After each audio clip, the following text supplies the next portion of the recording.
Adina, would you like to go first? We'll just go one after the other in order. That sounds great, and thank you. And thank you for hosting, and thank you both to Damon and to Yadira for those amazing words. I'm a little embarrassed, to be honest, which I think is actually kind of an interesting thing. As women, often we're embarrassed to hear words of praise, and that's what I'm feeling right now. So thank you all. So my name is Adina, and thank you all for being here. I moved to New Rochelle about 6 years ago. My daughters are in 3rd grade and in 7th grade at Daniel Webster and at Albert Leonard. As Yadira mentioned, I'm also an administrator at Columbia University. I've worked there for 15 years in a few different roles. And I am a proud president of our neighborhood association. To answer the question of why am I running, I think it's important to understand why we moved to New Rochelle. So we moved to New Rochelle, we could have really moved anywhere from Harlem. And we were very invested in being in Harlem. I was a member of the Harlem for Kids board. I loved living in Harlem, but we needed more space and we were looking for good schools. Those were really our 2 main requirements. And we looked at a lot of different factors, and New Rochelle really just rose to the top of the list. The combination of the excellent programs that the district offers, as well as the diversity of the district. And Damon mentioned this, raising 2 daughters of color. I wanted them to be in a district where they would be seen and where they would not be, a lonely only. But I also wanted it to be a high quality educational district, and New Rochelle kind of fit the bill. So fast forward 5 years after moving, and I don't have to tell everyone on this call that our district has just been in a lot of tumult, and the board has been in a lot of tumult. And about a year ago, I really started going to board meetings to understand what's happening, where are there opportunities, how can we work together better? And it's really been as a result of that involvement and engagement and speaking and hearing from people and talking to folks that I realized that I might have something to offer to that board. I talk about this in my bio on my website. Working at a place like Columbia has really taught me the importance of working collaboratively with lots of people, listening, but also offering options and offering constructive feedback and not just being a critic, and building something sustainable. Because I think with any large institution, and New Rochelle schools are no different, you can do quick one-shot things, but if you can't sustain them and really have people all feel good about them, they're not going to last, and it's not going to be an effective way of running a school district. So I'm excited about running for a board. I'm excited about running with Katie. I think she and I are very different. In some ways, we represent kindergarten through college, pipeline. And I really enjoy being able to bounce ideas off of her. And I'm really excited to answer your questions this evening. So thank you so much for having me, and I'm going to turn it over to Katie. Thank you. So Katie, would you unmute and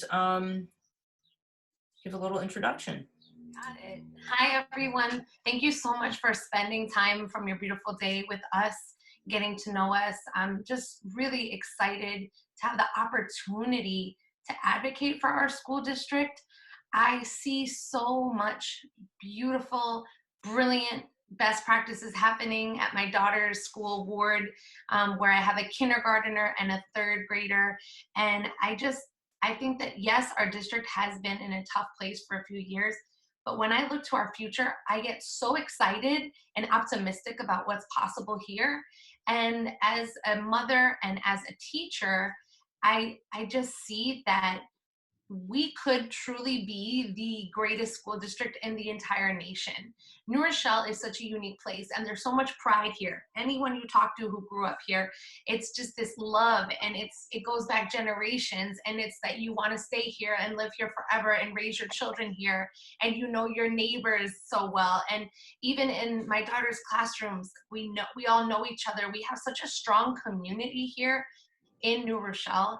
And I think more than anything, I am equipped to be the right person for the Board of Education, not just because of my professional background, but also just because I'm an incredible listener, and I'm the kind of person that knows when I don't know something. And so I seek out listening to other people. and collaboration. And I'm not afraid to say, you know what, I don't have enough information, or I don't know what the best thing is to do. Let's talk to tons of people. And I get so much energy from that and excitement from talking to people who are different than myself and trying to come together and find solutions together. And that's really been my experience the last couple of years being in the school district, is that when we come together and when we listen to each other, we come up with solutions. And it's been super exciting getting to know the Board of Ed members the last couple of years, working with the superintendent, the assistant superintendent, working with principals across the district, and just seeing all the best practices. And I have such a hope that if we can right the ship and really work together more collaboratively between the school district and community partners and families, then it's just potential to be the best school district for all kids, not just some kids. And I think that we have a long road ahead, but having someone on the board that has this excitement and love for kids is going to serve us really, really well. I'm always able to find the positive in even the most negative situations. I'm even thinking about something like COVID and what our city has gone through. I think it's time to reimagine education and what schooling can be.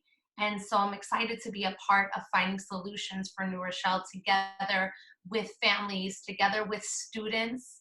And I look forward to hearing all of your questions and getting to know all of you, not just now with us running, but also something that Adina and I are really committed to is that it's not just that we're running for a campaign. We've been at every Board of Ed meeting for over a year. And even if we do not win, which I hope we do, of course, we're still in it. We're committed to this district. We're committed to doing things like communicating takeaways from these long, epic Board of Ed meetings to make sure that the community who can't attend those meetings, can hear from us and hear what we're thinking and some of the major takeaways, and just bridging schools and the community in more tangible ways that are accessible to more people. Thank you. Thank you so much. So the next set of questions, they're kind of similar, also in the introductory vein. Okay, so there is discussion around, okay, so there is a certain role of a New York, the school board member, right? And that is primarily the hiring and evaluation of superintendent, the annual budget, and as well as policy. So in your backgrounds and current experience, what do you bring to the table to address these different specific areas of school board member?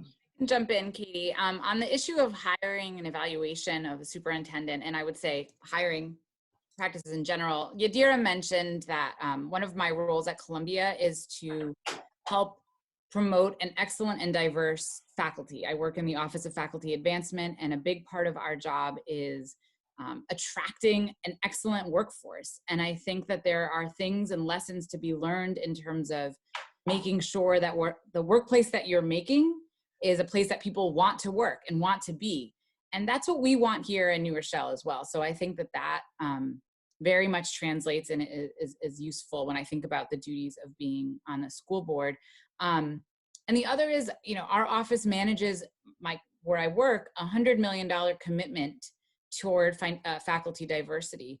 And figuring out how to allocate those funds and to manage them is a big part of my job. And I think that would serve me very well serving on the Board of Education. Thank you. Okay, sure. It looks like I'm unmuted, so I can just jump right into it. I've had the pleasure of being in the New York City public school system for the last 16 years now. Oh, I'm aging myself. But something that's been really successful for me is that I have been invited by fellow teachers to be the chairperson of our school's leadership team. And that role enables me to be the one really holding our school accountable and making sure that our budget has oversight.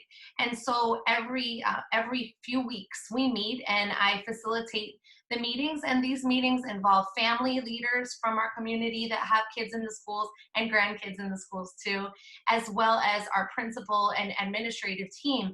And so looking at budgets, analyzing budgets, prioritizing budgets, making sure that our school is really connecting our vision and our mission to our budget. These are things that I'm very familiar with, and also being that I was the union chapter leader at a previous school, I was also instrumental in overseeing the budget for our school and just working in collaboration with the principal and superintendent. And that's something that I do in my role now as well. So this is something I'm very comfortable with, very familiar with, and I think I can bring that as a value add to our Board of Education here in New Rochelle.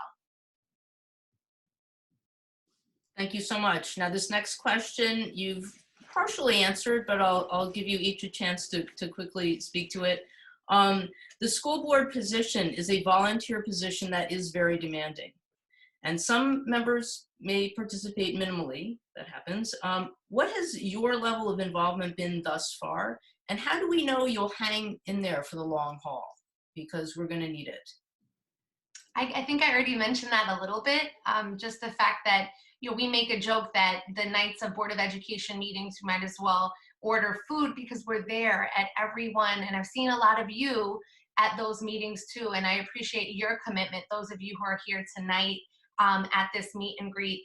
So Adina and I, for over a year, have been attending these Board of Ed meetings. And then also between Board of Education meetings, having meetings with different community members and discussing what's happening in our school district, trying to really bring different parts of our community together, community leaders, and advocate for our students. And so even for me, I also know what a sacrifice it is for our Board of Education members to be giving so much of their life and their time. So when praise is due, I send them emails and I thank them for their advocacy. And when I have suggestions or resources I want to share, I zip those over to the superintendent or assistant superintendent. And I'm constantly trying to share those resources and ideas, and also bring forward ideas that I'm hearing from families that have concerns and from different community groups that have concerns. And so sort of even now in my role, and like I said, I'll continue to do this well after this campaign cycle is over, but really trying to work together with the Board of Education and show my loyalty and commitment to this district, because I really believe in it that much. Not going anywhere. Yeah, amen to that. I would add, yeah, I mean, Katie and I have been at many, we've actually done a tour of all the schools, I think, pretty much. We've admired the architecture and been there as late as 11 o'clock. But then what's always been fascinating is that the meeting will end and she and I will have a debrief a half hour, even after the meeting, to talk through what we heard, what's important, what do we need to talk to people about and follow up with. The other thing in a commitment to education is I actually started an education committee of our neighborhood association this year, really to provide a venue for neighbors to talk with each other about these important issues that face our schools. And that's really important, because the conversation cannot just be happening at the Board of Ed. It really needs to be happening in communities, in PTAs, in neighborhood associations, so that everyone's voices can be heard. And that's just been something that really has set the stage nicely. My husband, when I thought about running, and I was like, it's a lot of time. He's like, well, you're already going to all the meetings. So, you've already blocked out that time. And that's really, what I realized, but it's not just the meetings, it's the prep, as Katie mentioned, before and after, that's equally important. And I'm prepared to continue to make that commitment. Thank you. I think, Adina, this next question you've spoken to it a little bit, so you may want to continue on, although I also invite Katie if you'd like. So with COVID, we may see more movement to communities such as New Rochelle, out of the city. We don't know. Okay, what role can a school board play in building a school district that attracts a wide range of people? How does New Rochelle become the school district that can attract and hire top-notch administrators and talent? And can you speak to that? Sure. So as I mentioned earlier, I think the key thing that we have seen at Columbia, and really any of us who've thought about taking a new job, the first question you ask yourself is that a place I want to work? And New Rochelle, for so many people, is a place they want to work, because it is exactly the kind of diverse community they're looking for, the schools have so many rich programs and traditions. And I know the teachers in both my kids' school really, as Katie mentioned, people are proud to be at New Rochelle, but I think we can do even better. And that means making sure that we follow our policies, and so teachers feel supported, which is just crucial. We want teachers who feel that they are valued. That also means doing outreach that's not just waiting for people to come to you. I think that is making sure that you are going to hiring fairs, to HBCUs, historically Black colleges and universities, to Hispanic serving institutions, really casting as wide a net as possible and making it clear to potential candidates that we want them to be applying for positions within our district. And that includes everything from teachers and teachers' aides all the way through administrators. We want a healthy applicant pool. We want to make that process as appealing as possible so that we can attract the kind of talent that really can serve our kids and our community well. Okay, one more, right? And are there lessons from higher ed that you think that you could bring to this district? So one of the things that this COVID-19 crisis has really impacted is transitions, right? Graduating high school seniors are thinking, what's next for me? What's going to happen? And I think higher ed has really been paying attention to those kinds of issues. And I think creating more partnerships with higher ed institutions locally so that kids can really have that connection to what could be next is really valuable. I think this really speaks to strengthening all the transitions, the transition from 5th grade to middle school, from middle school to high school, because that onboarding and that community building that higher ed does when they bring in new students really creates a sense of community and a sense of identity. And I think that we could do better, honestly, in those transitions to be able to have our students feel that sense of identity and belonging when they make a transition from each of those levels of schooling. Thank you. All right, I'm gonna throw this next question right at Katie, though I bet you could both love to answer this one. What is your technology background? And where do you stand on offering online courses even once schools are reopened? Absolutely. It's a really great question and something that teachers across not just New Rochelle, but everywhere have been grappling with. And I'm very excited about technology and actually using it in innovative ways. And that's something I've been passionate about for a long time. Actually, 10 years ago, it was my grandmother was going through dementia. And so I actually needed to find a part-time job so that I could live with her and take care of her. So I became an education technology consultant, and I actually was able to work in integrating balanced literacy instruction for students. And my job was to train entire staffs of schools. So I traveled all around the country and helped equip teachers with the confidence and the skills so that they could empower every single child to learn how to read. And it was a wonderful experience, but of course I missed the classroom so much, I ended up right back in the classroom after that. But I'm very comfortable with technology and with trying to use it in ways that empower my students to have more voice.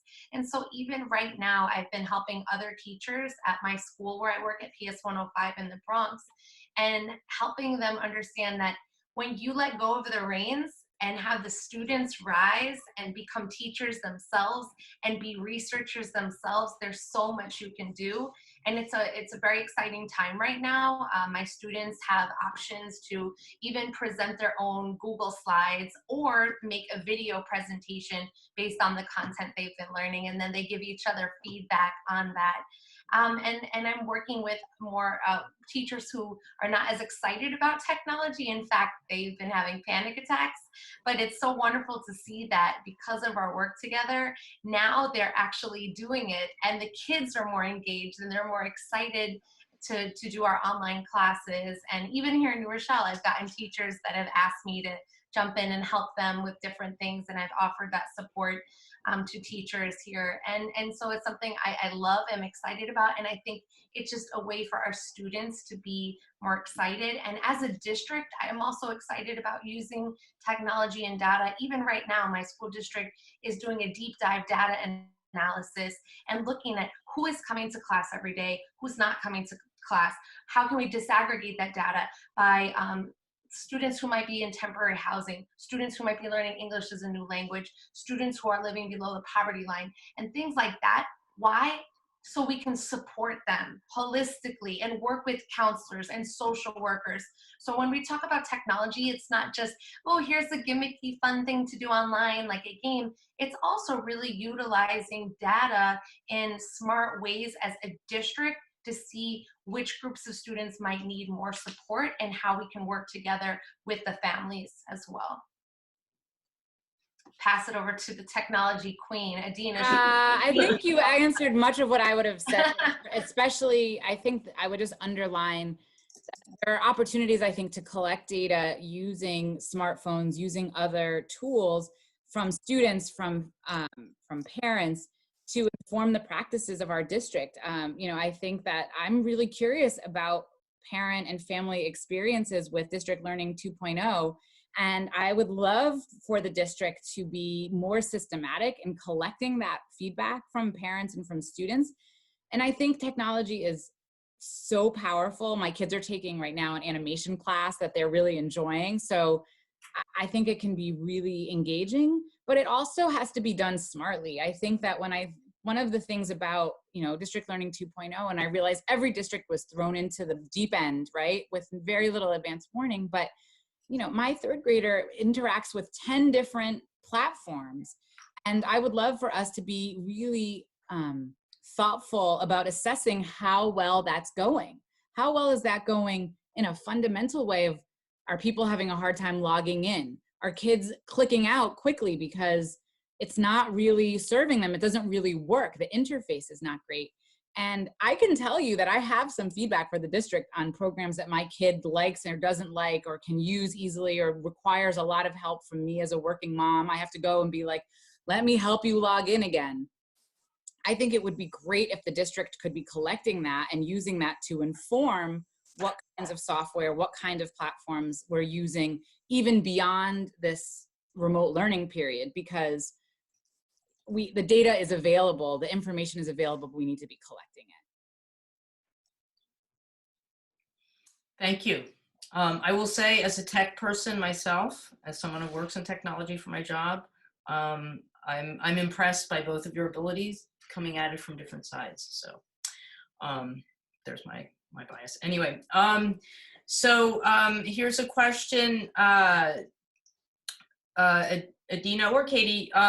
Okay, on reopening the schools. So if Governor Cuomo allows schools to reopen this September, what concerns do you have? Do you have any ideas about opening the schools? And if they're not open for schools, what ideas do you have about distance learning and making it easier for teachers and more educational for students?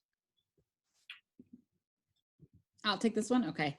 I would say first and foremost, we're going to have to follow state guidelines. I mean, there's going to be a lot of information about what kind of practices schools need to engage in if they're reopening.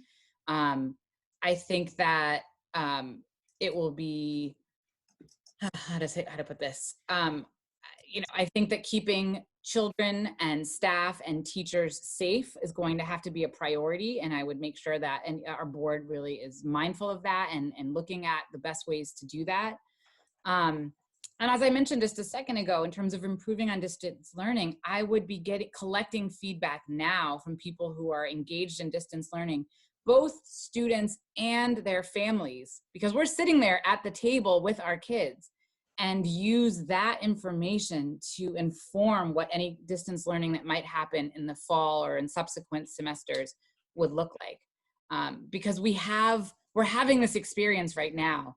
Let's find out what's working and what's not. Thank you.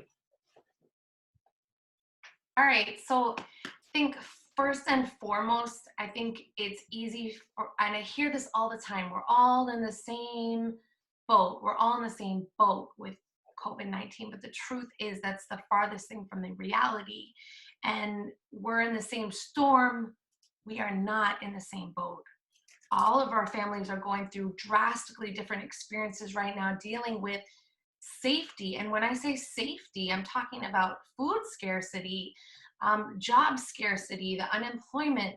And this is real in New Rochelle, and we have to acknowledge that and really think about how to make sure that our students are safe even right now. And yes, we have to be proactive and think about what's going to happen in September. And we have to really collaborate and look to other districts as well. And we cannot work in a silo. We have to be talking to other superintendents, other school districts, planning ahead and being as proactive as we possibly can. I think that we also need to mind that there are students and there's students with special needs that are going to need additional supports to come back to school safely. There are language barriers that are real, and so we have to make sure that we're accounting for that. There's literacy barriers that are real, so sending emails out with information is not always inclusive of all of our families. And so I think it's just important to really acknowledge the expertise also of our school building leaders, our principals, who are doing some great things, like Columbus did a Google Classroom family workshop this week, and you know, being creative now and helping families feel that they have some understanding of the best ways to support their children, because the reality is we don't know. September could be hybrid. It could be that we're not, you know, in brick and mortar in the schools. It could be still remote learning. So let's make it better. Let's listen to the teachers. Let's talk to them. Let's also try to give teachers their own choose your adventure of professional development support so that they don't feel so overwhelmed. And instead of maybe giving them 100 things, give them one and get it really, really good and support them, knowing that just like we differentiate for our students, we have to differentiate for our teachers. And we cannot open the school buildings and put folks at risk if we are not ready. And that's tough, and we all want to go back. We're dying to go back. But if it puts our kids' health and our staff at risk, then it's not time yet. Thank you. I'm going to pop over the budget. We are getting some questions coming in, and also we still have a lot more to go through. Surprise, running out of time, right? But I do want to touch on the questions about the budget, and I think it's not a surprise to anyone who's on here, and in fact, a few of you have asked, and thank you for your questions, about say there's a shortfall in the budget, right? And New Rochelle has to deal with getting less. And how would you deal with, you know, a budget that's being affected essentially by COVID? And Adina, do you want to go ahead and? Sure. So the New Rochelle school budget is something like $283 million. The proposed budget is something like $283 million. Much of that are fixed costs. So when we think about where we would be able to, if necessary, make cuts, it's going to be in only certain types of items within the budget. So I think, you know, once that actual number is known, with the rest of the board, a conversation about where those cuts could be made would be the first step. But the other thing to keep in mind, and you know, we're talking in this land of unknowns, there may also be opportunities for savings. We know that the district saved significant money on transportation costs, for example, over this current remote learning period. And so I think we would have to both know and assess what are our new costs and where are the budget cuts necessary, but where also could we be making savings before deciding, you know, where to be going in and making those cuts. Yeah, that's a great point, Adina. And we actually saved $9.2 million in heating, lighting, electricity, and transportation that came up at the last Board of Ed meeting. And so thinking about that is really important, but also acknowledging, like what you said, how much of the weight of the budget is actually for salaries for staff and benefits. It's 75% of the budget. That's a huge percentage. And so I think that we have to also get creative about community partnerships. We have so many phenomenal community leaders, community businesses. There's just so much room for innovation. With this is an emergency situation. This is a pandemic. I think that now is the time to really think outside of the box, and instead of just acting with panic, we have to really think completely in new directions for our school district, and really call on the community to rise up and think in innovative ways and share potential for partnership as well. And so, of course, we also have to be prepared. So I recommend to all Board of Education members right now, as they're planning the budget, and they already have made big changes to it in the last month. They revised the budget between March 10th and May 5th. A new iteration of it came out. So it's really thinking about our values as a district, our priorities, and matching, like I said, really matching the budget to the mission of our district, and then going through and saying, okay, if all things stay as they are, stay with this May 5th budget. But it's not too early to talk about, okay, if we have more than 2.8 million in cuts, what will a budget C look like? What will budget D look like? And have those conversations now, even though that puts a lot on our district.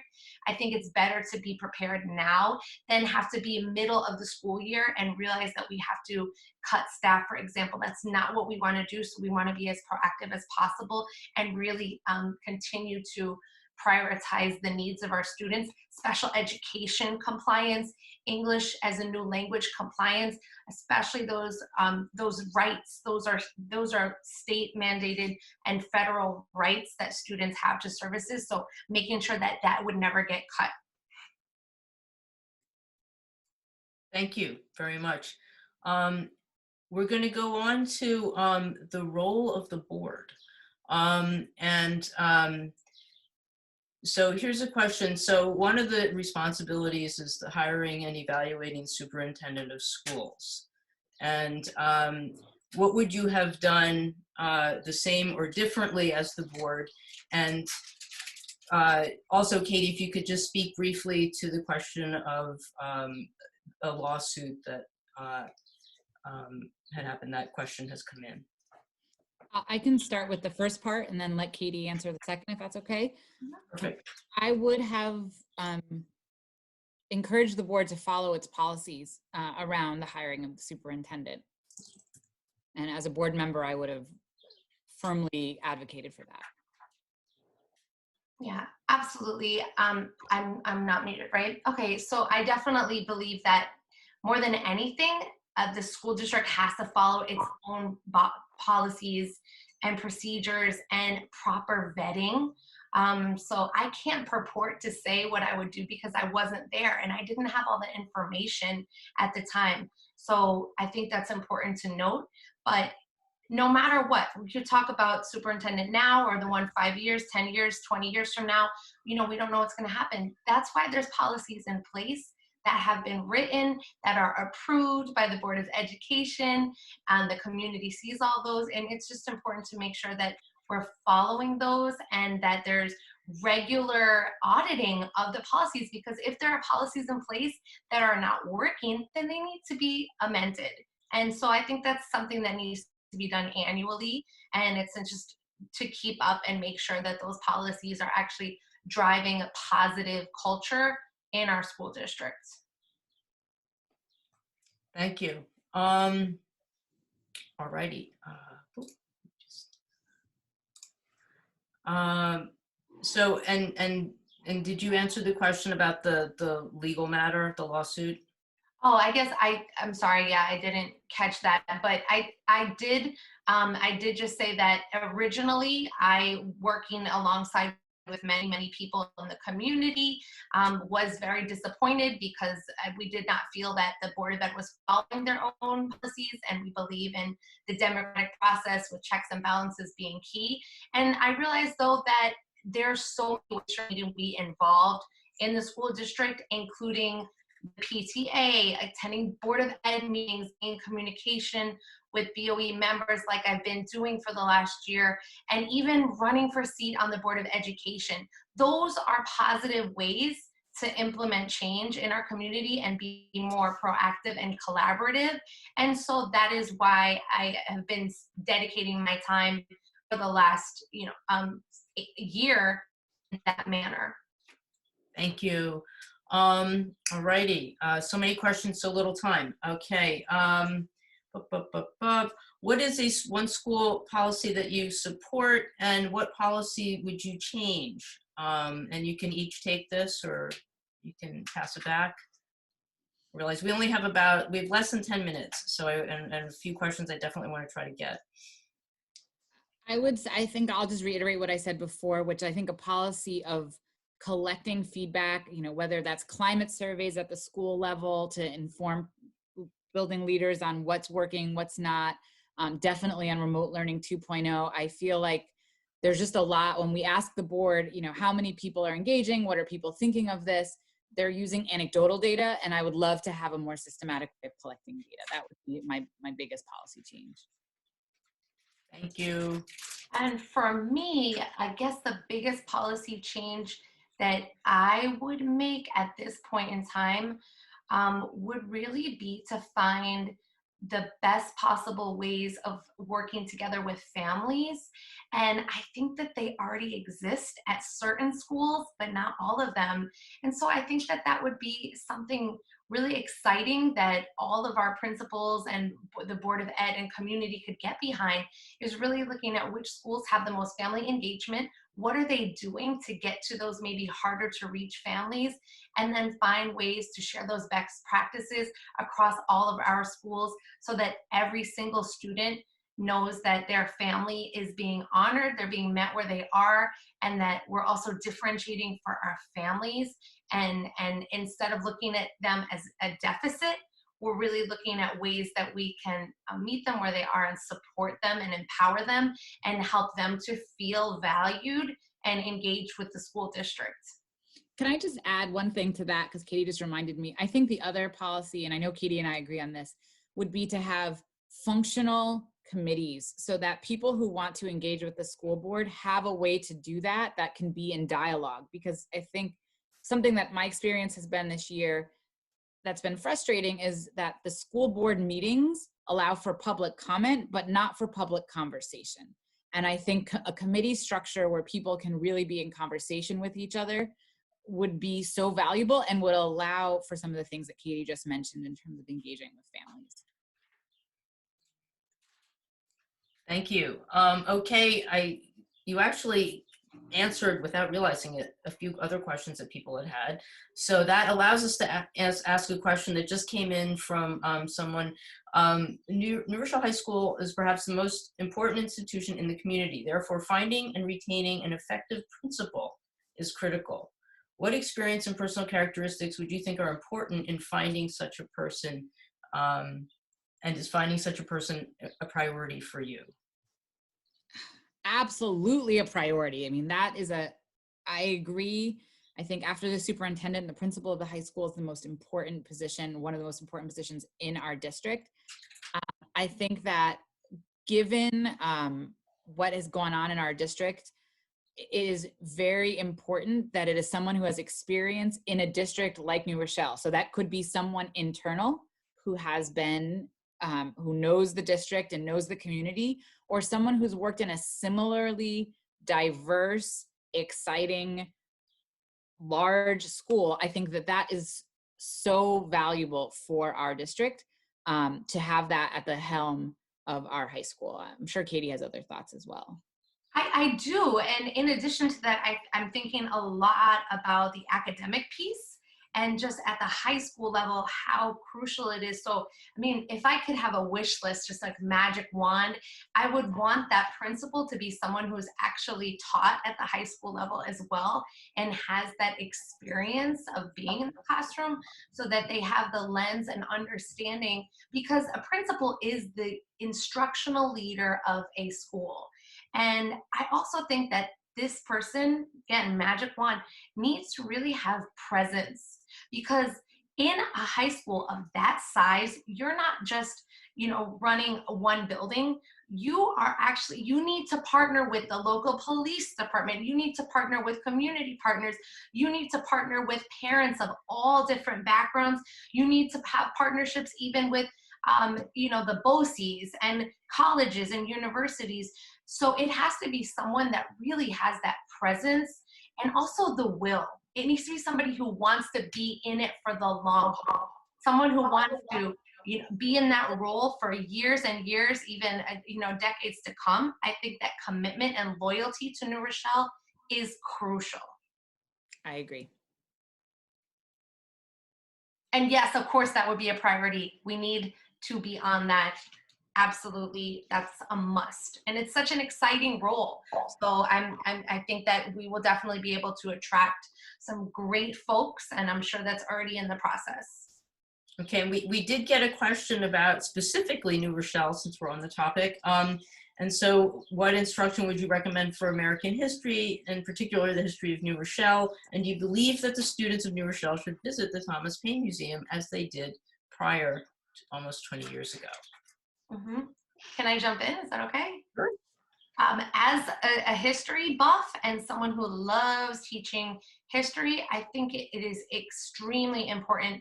And I would actually encourage us to work with historians, such as there are actually some historians right here in New Rochelle that we could even work with and create a curriculum that could be implemented not just at the high school level. I actually would recommend that it start in the elementary school and we have it, you know, based on developmental age level.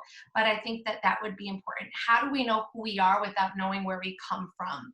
And how can we learn lessons from history to inform our future? So I think it would be really powerful, and I definitely recommend that field work. So students would actually become historians, and part of their field work would be going to not just the Paine Museum, but also other locations throughout New Rochelle as historians, and even involve interviewing as a way to bring together standards and academic excellence with that interview process. And so, yes, I think it could be done at all different age groups, and I would look forward to being a part of a project like that. It's very exciting. Cool, thank you. Alrighty, so here is, we're at 8 o'clock now, but I do want to get in this one more question. So we've had a lot about community lately, right? And with COVID-19, we've really had to come together as a community. And how can a school board help in kind of furthering these connections? We've also learned over the last few months of people that are disconnected from the community. Maybe it's because they don't speak English. And there can be huge gaps between parents who don't speak English and school officials. So what would you do to kind of continue to build bridges there between the school board, and as well as and parents who may not feel very connected at all?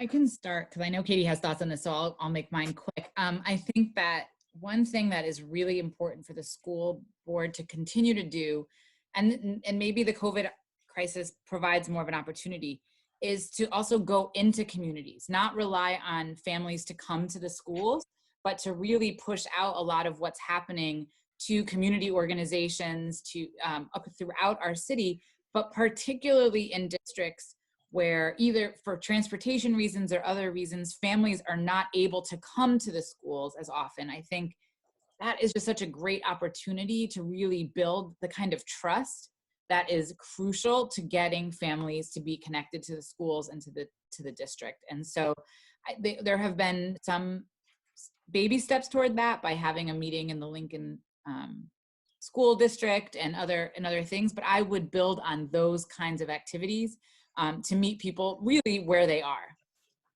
But Katie, I know you have other thoughts as well. I do. I actually think, I know this might sound crazy, but I love that there's this shuttle that we have where people can use an app and get shuttled around New Rochelle.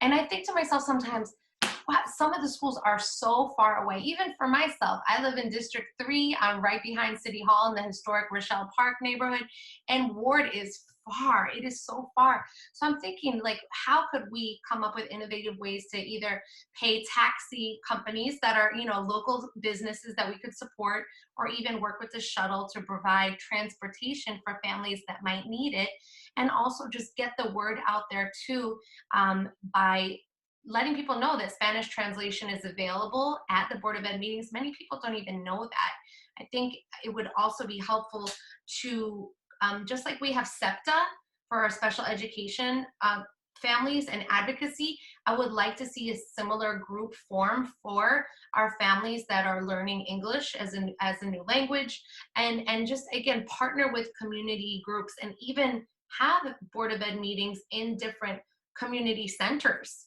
So it's a great start that we have one meeting per year in the Lincoln Avenue district, but we can do better than that. And I think that those are things we could start with. But also, who am I to come up with these solutions? Let's talk to families themselves. Let's figure out what's working. Like I said, there's some great things happening at several schools already. And so trying to build on those best practices and learn from them so that we can replicate them and make them more consistent across our whole district.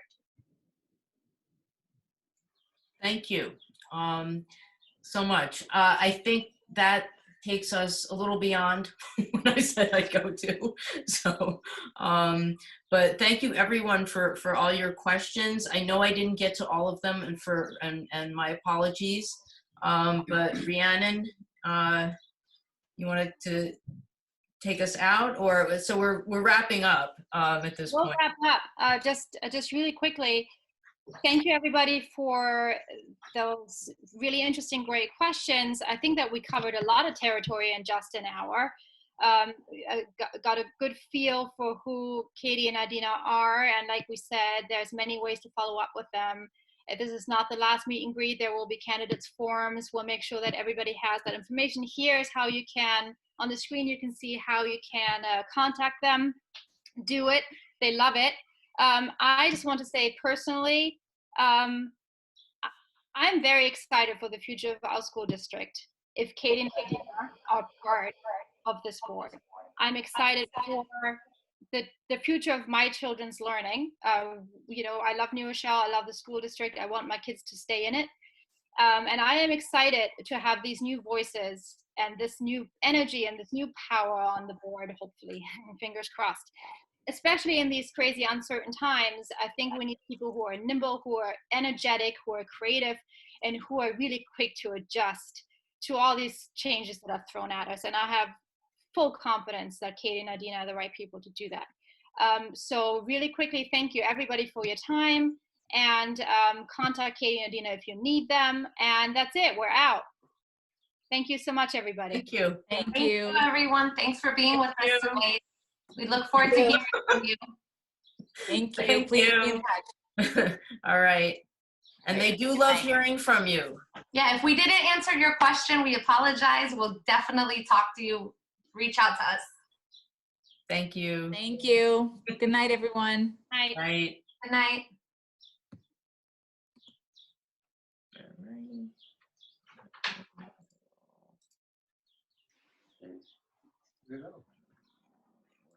Try to come up and listen every once in a while.